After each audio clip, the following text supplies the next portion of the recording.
નમસ્કાર વાલા વિદ્યાર્થી મિત્રો, હું કનુભાઈ ગુરુજી આપ સૌનું હાર્દિક સ્વાગત કરું છું. વિદ્યાર્થી મિત્રો, આજે આપણે સ્વાધ્યાય 12.2 નો દાખલા નંબર 5 શીખીશું. એક વાસણનો સ્વરૂપ ઊંધા શંકુ જેવું છે.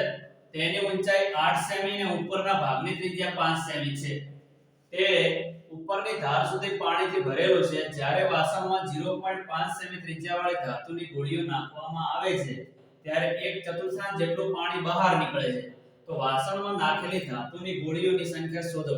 આ રીતના શંકુ આકારનું એક વાસણ છે, એની અંદર આવી ગોળીઓ નાખવાની છે અને બધી ગોળીઓ નાખ્યા પછી આ જે પાત્રની અંદર પાણી ભરેલો હોય એમાંથી 1/4 ભાગનું પાણી બહાર નીકળી જાય છે ઉભરાઈને.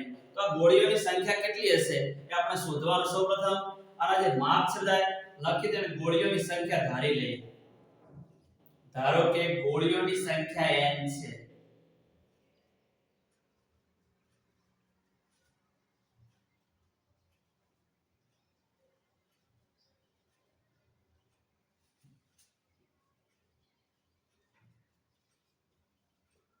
ધારો કે ગોળીઓની સંખ્યા n છે. હવે ગોળી માટે આપણે કેપિટલ R ત્રિજ્યા લઈ લઈએ.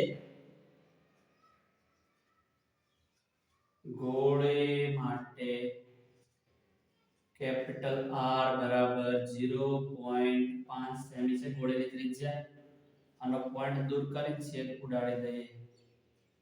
5 દશાંશ 5 કા 5 5 દુ 10 1 દ્વિતીયાંશ સેમી. હવે શંકુ માટે તો શંકુ માટે સ્મોલ r લઈએ ત્રિજ્યા. r બરાબર 5 સેમી છે.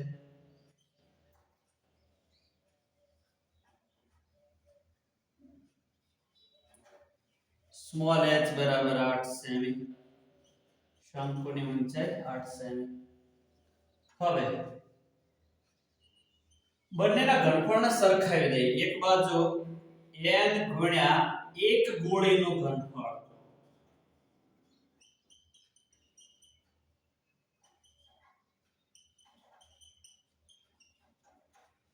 અને જમણી બાજુ વહી જતા પાણીનું ઘનફળ.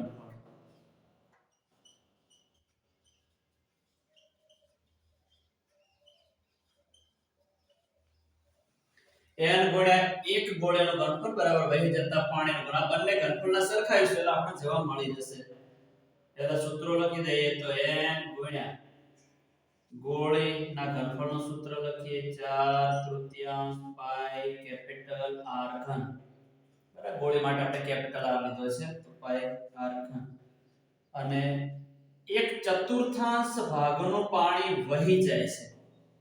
અને આપણે શંકુના ઘનફળનું સૂત્ર લખ્યું. શંકુના 1/4 ભાગનું પાણી વહી જાય છે તો 1/4 ગુણ્યા શંકુના ઘનફળનું સૂત્ર 1/3 પાઈ r વર્ગ h. બરાબર છે. આ બધી કિંમતો મૂકીએ. પહેલા પાઈ ની કિંમત આપણે મૂકવી નથી, પાઈ ને સીધા જ દૂર કરી દઈએ. પાઈ પાઈ ઉડી જશે. બરાબર, આ બધી કિંમતો મૂકીએ તો n ગુણ્યા 4/3 ગુણ્યા અહીંયા r 1/3 છે. r ઘન છે એટલે 3 વાર લખી દઈએ. 1/3 ગુણ્યા 1/3 ગુણ્યા 1/3. જમણી બાજુ પણ બધી કિંમતો લખીએ. આપણી પાસે 1/4 છે ગુણ્યા 1/3 ગુણ્યા સ્મોલ r બરાબર 5 છે. r વર્ગ છે એટલે બે વાર લખી દઈએ. 5 ગુણ્યા 5 ગુણ્યા સ્મોલ h બરાબર 8 છે. બરાબર. હવે n ને કરતા કરીએ અને બીજું બધું જમણી બાજુ લઈ જઈએ. n બરાબર બરાબરની જમણી બાજુ જેટલી વિગત છે લખી દઈએ. હવે એક ના લખો તો ચાલે, એકડા નથી લખવા.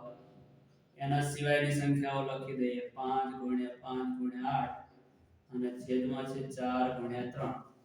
અહીંયા 4 ઉપર છે, જમણી બાજુ જાય એટલે છેદમાં જાય. બરાબર છે. ગુણાકારમાં છે, ભાગાકારમાં જાય. એકડા લખવાની જરૂર નથી, નીચે જ જાય પણ લખવાની જરૂર નથી. અહીંયા 3 ગુણ્યા 2 ગુણ્યા 2 જે છે એ ભાગાકારમાં છે, ગુણાકારમાં જશે. 3 ગુણ્યા 2 ગુણ્યા નીચે છે બરાબર ને જમણી બાજુ જાય એટલે ઉપર જાય બરાબર છે અહીંયા 4 2 8 4 4 ઉડી જશે 2 2 4 2 2 ઉડી જશે 2 2 ઉડી જશે આ 3 ને આ 3 ઉડી જશે therefore n બરાબર જે વધ્યાનો ગુણાકાર પાયો પાયો 25 તો 50 તો 100